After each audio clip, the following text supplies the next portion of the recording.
नमस्कार मित्रों, आज मैं आपको अपने YouTube चैनल गणित.com में स्वागत करता हूं।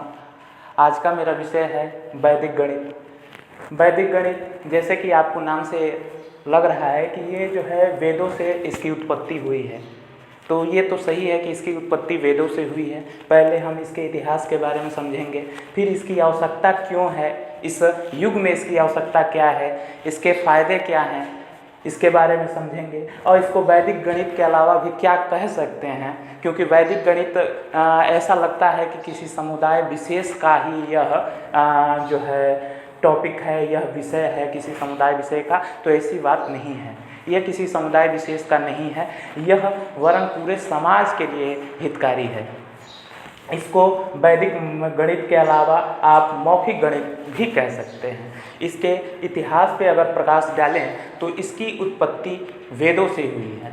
इसकी उत्पत्ति वेदों से हुई है। आप जानते होंगे कि भारतीय संस्कृति में, भारतीय परंपरा में 4 वेद हैं। उन 4 वेदों से, वेदों के 4 उपवेद हैं। उसी वेदों की श्रृंखला में हमारा अंतिम वेद है अथर्ववेद। उसी अथर्ववेद का उपवेद है अष्टाप्य वेद। उसी अष्टाप्य वेद में आज की जो अभियांत्रिकी है, जिसको आप इंजीनियरिंग कहते हैं, उसके सूत्रों को दिया गया है। उसी अथर्ववेद और उसके उपवेद अष्टाप्य वेद से इसकी उत्पत्ति हुई है, इसका प्रादुर्भाव हुआ है। गोवर्धन पीठ के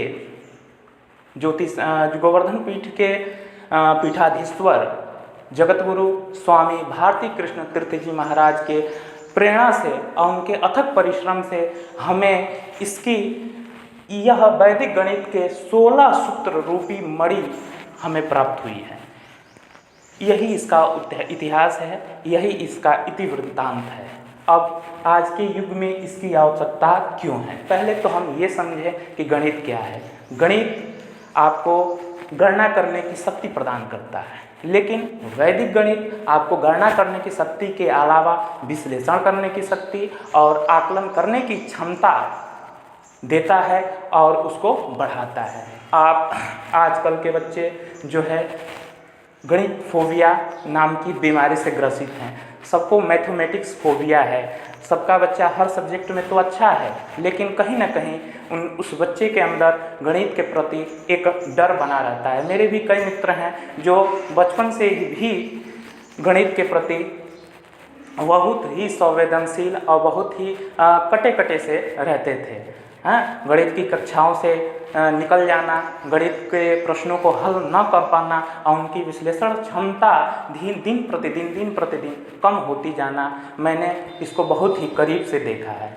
और इसी समस्या को दूर करने के लिए मेरे मन में यह विचार आया कि क्यों ना हम अपने इतिहास से, अपने उस संस्कृति से, अपनी उस धरोहर से कुछ लें। और तभी मैंने इस वैदिक गणित के विषय में अध्ययन करना शुरू किया और आपके सम्मुख आज इसके 16 मणि अपने इस वीडियो के 16 श्रृंखलाओं में आपके सम्मुख रखने का प्रयास करूंगा, समझाने का प्रयास करूंगा।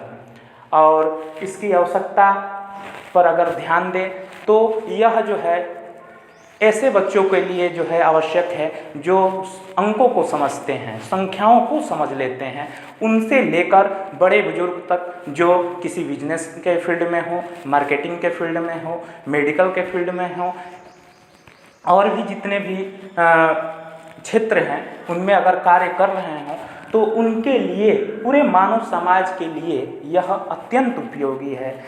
यह आपके, जैसे कि मैंने कहा, आपके अंदर आपकी मानसिकता को, आपकी बौद्धिक क्षमता को बढ़ा देता है।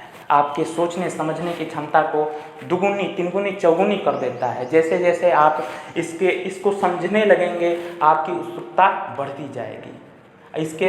ये जो है वैदिक गणित कोई जो है दिखावा या कोई झूठ या कोई फरेब नहीं है।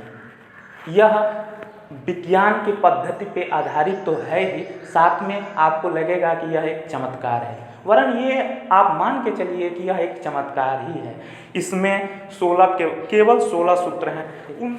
और इसी के साथ मैं अपने इस सेशन, इस श्रृंखला को यहीं पे विराम देता हूँ। अगले श्रृंखला में मैं इस वैदिक गणित के 16 सूत्रों को या 16 चमत्कारों को आपके सम्मुख रखूँगा। तब तक के लिए